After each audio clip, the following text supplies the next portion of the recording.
To do the critical analysis on the Week 10 material, assessment of learner performance in e-learning environments, really for a purely selfish reason.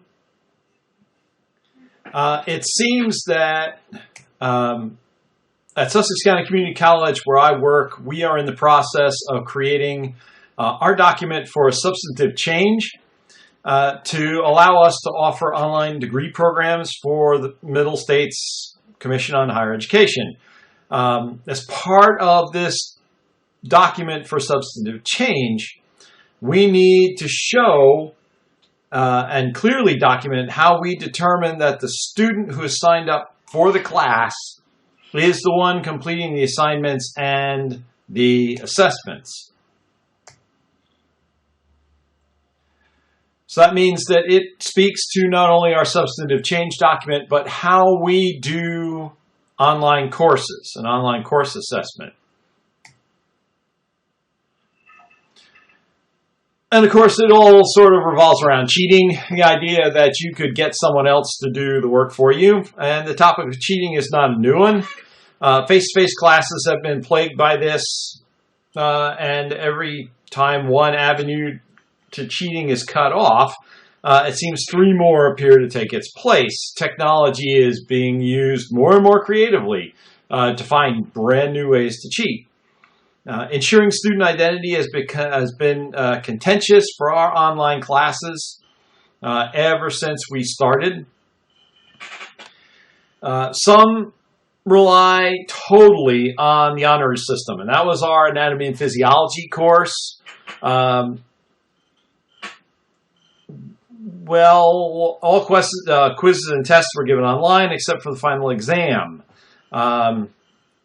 It was only when we caught a student in a blatant lie, having paid a substitute to take her classes and her exams for her, that the A&P instructor changed the policy and made the students come in to take the exam and present ID for each of the exams that we did that way.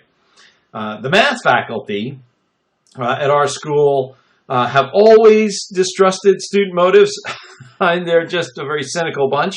And have always made the students appear to sit for every single exam in person with a photo ID. And that tactic has been working very, very well. It deters some people from taking online courses, but it definitely makes certain that the person who says is taking the course is the person that you are getting the assessments from. Unfortunately, our current administration abhors the idea of online students having to appear for face-to-face examinations. They believe it will stifle our expansion into the online venue of course and degree offerings. Many of the administrators have a cavalier attitude towards testing and see no reason to worry about cheating, even after being shown evidence such as the anatomy and physiology case. The upshot was that I was tasked with researching what the literature had to say about online student cheating and how other schools address this.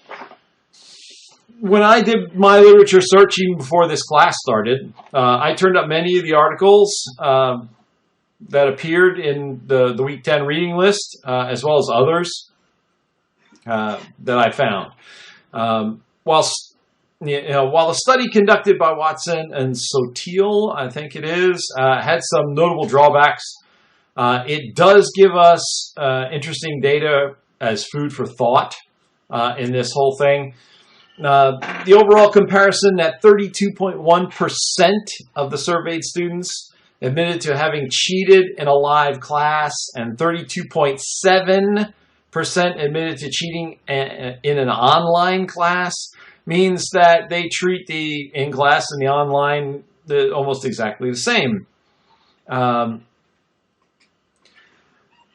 Excuse me. However, a finding that is significant for the math folks where I teach and the hard science areas, the only behaviors in which students had a higher rate of dishonesty in the online courses was in obtaining answers during a test or quiz. And that students reported they were more than twice as likely have been caught cheating in a live class. That means they think they can get away with it, right? And that when they're searching for an answer, right, they are more likely to cheat, right, or a means to get an answer. As previously mentioned, of course, this seems to reinforce the need for proctored exams, where other alternatives, essays and discussion forums, are not a viable alternative. This is where Harmon and others come in. They lend credence to this requirement by stating that some view that proctored exams are the only way to protect the integrity of grades by guaranteeing both that a substitute is not taking the exam and that students are not working together on an exam. Because it is too easy to cheat, according to proponents, not proctoring raises many red flags that question the validity of the program. Going back to our substantive change document, this is directly relevant for addressing that. They further cite several institutions that require proctored exams and the available alternatives for students too far from a parent campus. To this list, I would just like to add public libraries that they did not touch on, who have begun offering patrons some limited forms of test proctoring if no other alternatives are available. I can tell you that our public libraries in Sussex County, if they are proctoring a test, require a photo ID. You must show a photo ID. Only then will they give you the test. You then take the test, turn it back in to the reference librarian, right, when you're doing this. For those classes where hard answers are not necessary, those are the light and fluffy world, sociology, psychology, education courses, all that. Changing assessment strategies from simple multiple choice testing to other formats is definitely recommended.